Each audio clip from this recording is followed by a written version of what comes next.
This video is brought to you by Musicvine. Get 6 high-end music tracks free by clicking the link in the video description.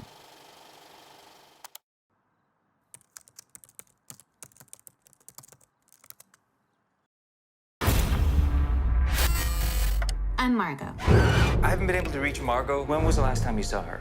The study group only went till 9. How do you cut a thriller? I think we're gonna go late. No, she definitely left at 9. How do you keep a firm grip on the narrative Did she mention anything unusual? Was she acting strange? and make sure your characters feel real? Emergency? I'm calling to report a missing person. Where are you? She's been transferring funds for the last 6 months. How do you trick the audience, but give them everything they need to figure it out for themselves? She had cash in her car. He felt bad about everything. She was my best friend. Oh my god. Told me she ran away! I didn't know her. Nice to meet you. I'm Nick. In this video, I'm meeting Nick and Will, editors of the new hit thriller Searching, that won Sundance, is making $70 million at the box office, and is now coming to video on demand and streaming. I'm calling to report a missing person. I wanted to find out what it takes to edit a thriller. You know when he FaceTimes Margot at the very beginning? Yeah. It used to be he was just texting her. Hey, Dad. Hey, sweetheart. We kind of trimmed it down, but then we also decided it's very important to see David and Margot's faces as they interact with each other. What's up with the FaceTime? Oh, I'm glad you asked. What is wrong with this picture? I'm about to be in trouble, aren't I? Maybe we should keep the trash in your room?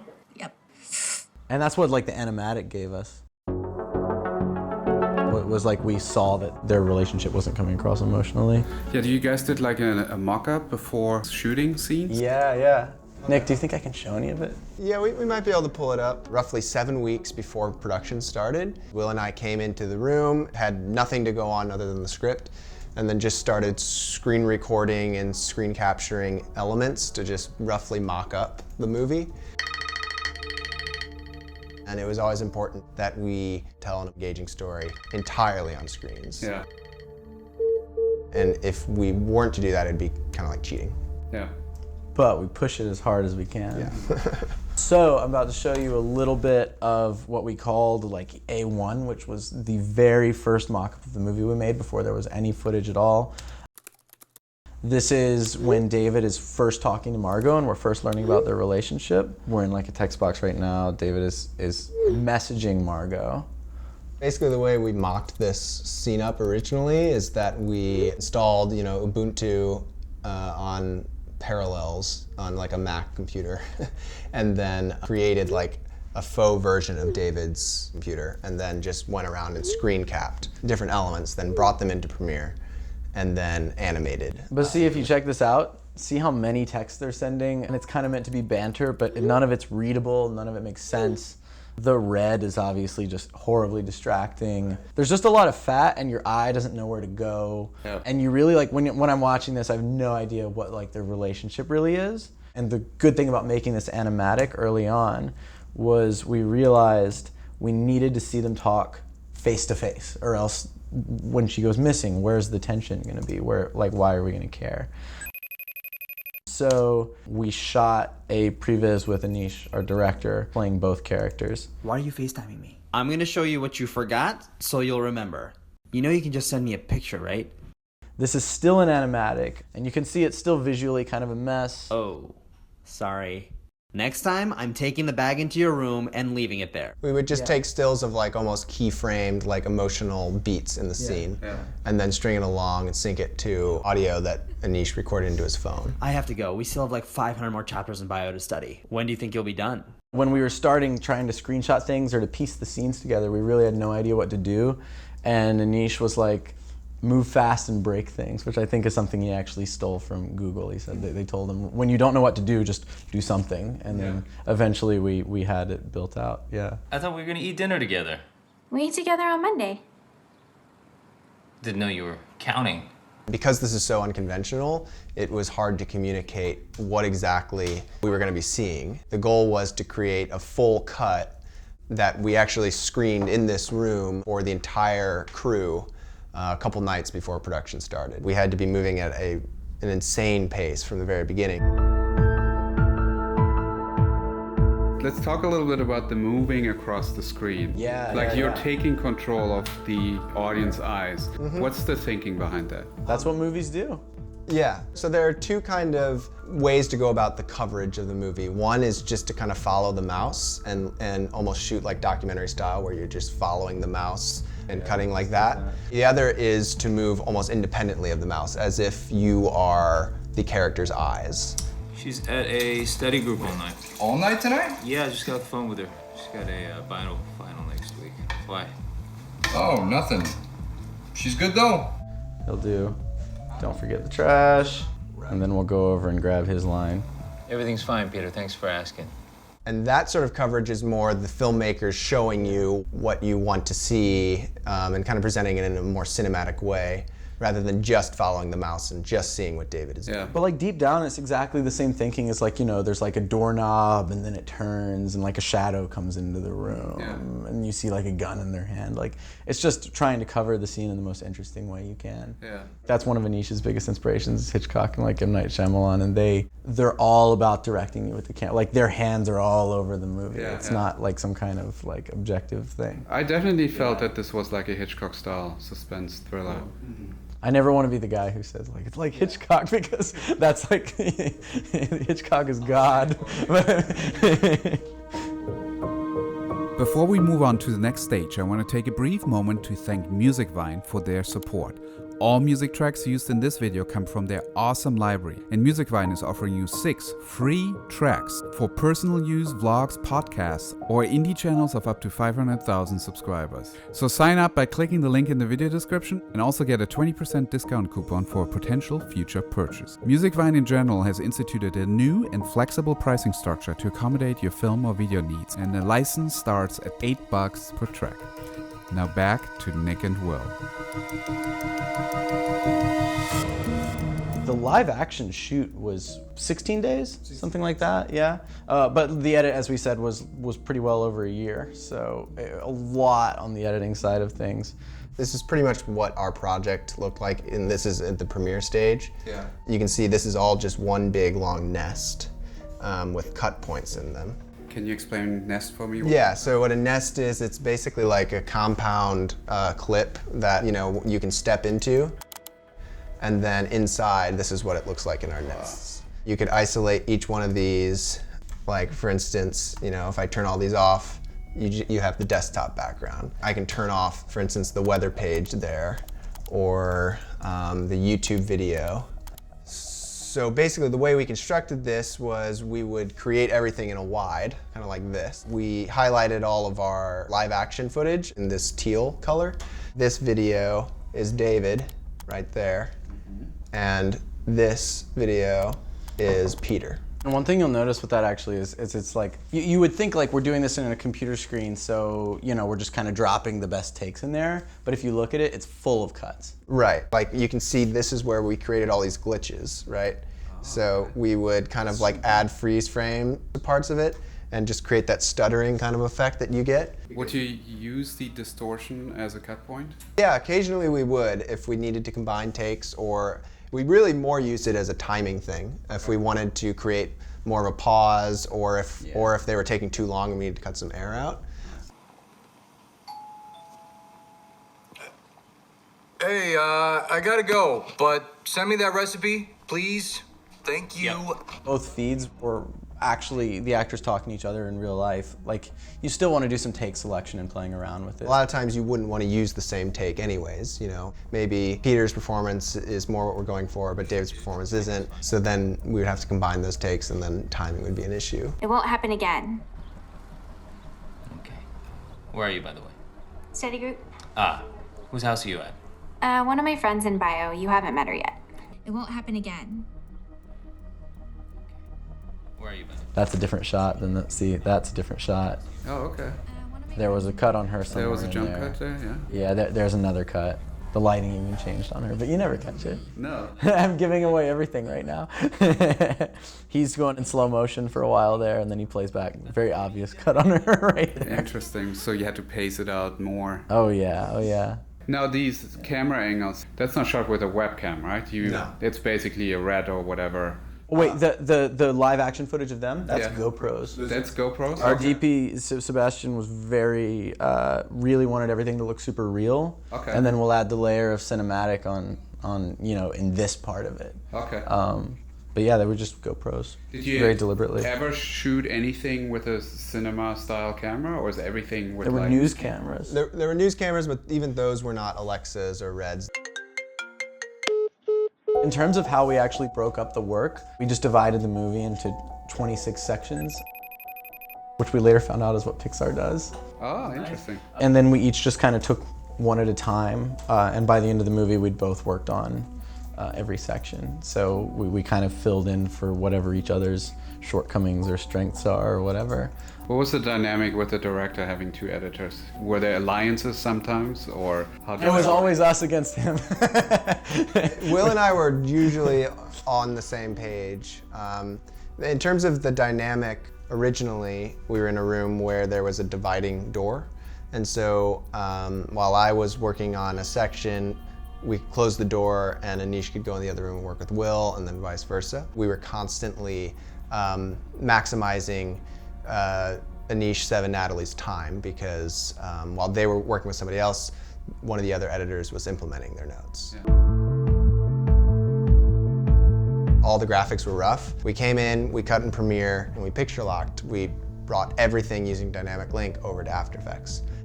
You know, half of this process was actually in After Effects. It wasn't just in Premiere. So if editing took, 6 months, then the After Effects portion took about 6 months. Yeah. You can see now we've replaced all of these with Illustrator files, so the graphics are much crisper. If we go to, for instance, this shot, which we saw earlier, where it was all messy, now it's nice and clean. Okay, so let's just make a point of that. So you did not screen record a Mac at all. You decided We to started that rebuild way it. when we were first roughing out what the movie would be, but the final movie is completely built from scratch. Okay. Yeah. That's why it took so long. And it was because of quality or because of control? Because you can see, because of control, like we had to replace all of the copy, all of the text, all of the thumbnail images, all of that stuff. So we would have been doing a lot of manual work anyways. Oh, I have a good control thing actually. This, what David's about to do here. Sorry, Nick. He's about to right-click this, and he's going to go to a thing that says hide from search results. Yes. We made that up. That's not real. For a split second, I was like, what? You can do that? I'm not sure why you would ever want to do that, actually. Yeah, but it works in the movie, and most people don't really question it. That's awesome. So this is what a typical After Effects project would look like for Search, and it's broken down by all the 26 sections. So if I were to go into this pre-comp, this is what a pre-comp would look like. And they go deep. They go many levels deep. And you can see it's similarly to how we did it in Premiere. It's all composed essentially in a wide like this. And then so this corresponds to our Premiere nests exactly. Exactly. So you know how every piece in the Premiere nest was a shot? Yeah. When you step out to the main composition there. And I'm not so familiar with Illustrator versus Photoshop. What's the reason of doing these layers in Illustrator Oh, as good opposed question. to Yeah, Photoshop? yeah. So Illustrator is vector-based, so what that affords you is the ability to punch in as much as possible. Do everything to scale. So essentially we'd pull up an app, we'd screen capture it, figure out the dimensions, input those dimensions into Illustrator, and if it was like 570 by 460 or whatever pixels, in Photoshop, when you blew that up, it would be really distorted, but in Illustrator, you can zoom in and the lines and everything stay nice and crisp because they're all, vector, it's not pixel-based. Everything in this movie you could zoom into infinitely, so it kept our doors open. You can see that would be the ugliest shot. No way we'd be able to get this kind of resolution with a screen record or screen capture. I think part of the appeal of the movie is seeing computers like that, because you don't want to just go see your same old computer. You want to see something interesting. Yeah, that's why we had to do everything in Illustrator and then animate. That's great. I love that we get to see, like, he wants to type something and then he changes his mind. Yeah. A lot of that nice little first-person stuff you get to see with these computer screen movies. I should get back. Great. Oh, one more thing. I want Bye, to know Dad. about the final you took today. What's great with computer screen movies is that you can kind of see these really quiet, intimate moments of a character alone on a computer. What we're showing is the contrast between him being very defensive and kind of closed up, and at the end him kind of letting loose, and we kind of see this a little deeper emotional part of David's life. You're gonna drain all the water. Turn it off.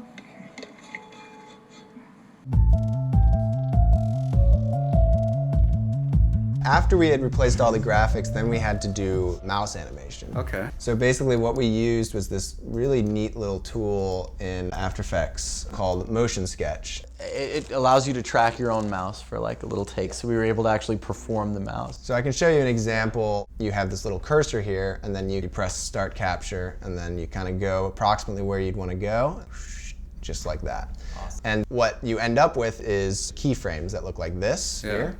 And then we'd have this AI file, this mouse cursor, which you can see there, it's super tiny. Then we'd parent that to this null here. Yes. And then what we'd do is we'd open the graph editor to change the timing a little bit. We would just maybe stretch it out just a little bit so that the mouse gets there just a little bit later, just like that. Right, so that picture that you have is now mirroring the pathway that you created. Mm-hmm. Exactly. Follows the parent. In this case, you want it to go straight to that button, but in some cases, you'd want it to go, you know, if he wasn't sure he wanted to call her, it would go like, pause. You know, little things like that. And you could really refine them by keyframing the mouse like this. And those little hesitations communicate a lot about character and where David is at any given point. So those little hesitations and nuances of the mouse are super important.